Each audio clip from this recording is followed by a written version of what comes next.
الفشل هو إنك ما تحققش أي حاجة من اللي كنت مخطط ليها، لكن الحقيقة الفشل عمره ما كان عيب ولا هو نهاية العالم، هو مجرد تجربة بتقول لك إن الطريق دوت محتاج تعديل أو تشتغل على نفسك أكتر. السلام عليكم ورحمة الله وبركاته، عاملين إيه يا شباب وأخباركم إيه؟ يا رب تكونوا بألف خير وفي أحسن حال. على بركة الله هنبدأ حلقة جديدة معاكم عبد الله مصطفى. اربط الحزام، الرحلة ابتدت.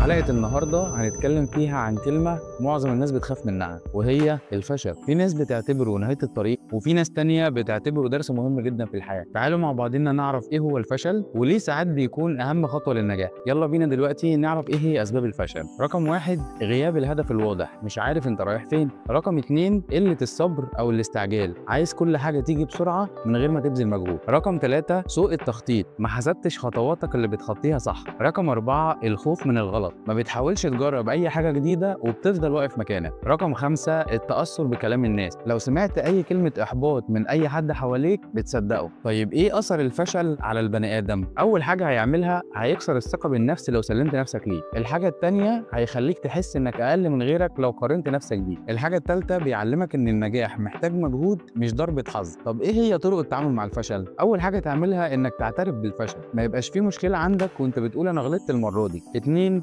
اتعلم من الغلط، اسأل نفسك ايه السبب وازاي اصلحه. تالت حاجة، جرب تاني بأكتر من طريقة وبطرق مختلفة. الفشل مش معناه انك توقف. الحاجة الرابعة، ابعد عن اي حد يحبطك او يقلل من اللي انت بتعمله. اختار لنفسك صحبة تشجعك وتديك طاقة. خامس حاجة، افتكر ان كل المشاهير والناس اللي معروفة دلوقتي في الاول كانت الناس بتقول لهم انت مش هتعرف تعمل حاجة، دلوقتي كل الناس بتحبهم وشايفينهم ناجحين ومشاهير جدا. في وقت من الاوقات عدى بمرحلة الفشل، بس الفرق انه ما كملش واقف مكانه. طيب عرفنا دلوقتي ايه الفشل وايه اسبابه وايه اثره علينا وازاي نعالج نفسنا منه. يلا بينا دلوقتي هنتكلم في كام مثل حصلوا بالفعل يفهمونا اكتر معنى الفشل. زي مثلا طالب سقط في ماده او سقط في سنه وقرر ان هو هيعيد التجربه تاني وينجح وبتفوق. مثال تاني، حد مثلا فتح مشروع وفي البدايه خسر، بس بعد فتره وكذا مره جرب وحاول ووصل ان هو حقق مثلا نجاح في الشغل بتاعه. كمان مخترعين ومشاهير في البدايه كانت الناس بتقول لهم انت عمرك ما هتعمل حاجه، انت عمرك ما هتوصل لحاجه، في الاخر دلوقتي كل الناس بتتكلم عنهم وبقى كل الناس بيحبوه. طيب عامة الفشل عمره ما كان عيب، العيب ان انت تقف عنه. ربنا في كتابه الكريم بيقول فإن مع العسر يسر، يعني بعد كل دقيقة اكيد في باب بيتفتح. خد الفشل كأنه خطوة لقدام مش حاجة او علامة توقفك. فك الحزام، الرحلة لسه مكملة. خلصنا حلقتنا النهاردة، يا رب تكون عجبتكم. لو عجبتكم ما تنسوش تعملوا لايك وسبسكرايب وتفعلوا زر الجرس عشان يوصلكم كل فيديو جديد بنعمله. سلام.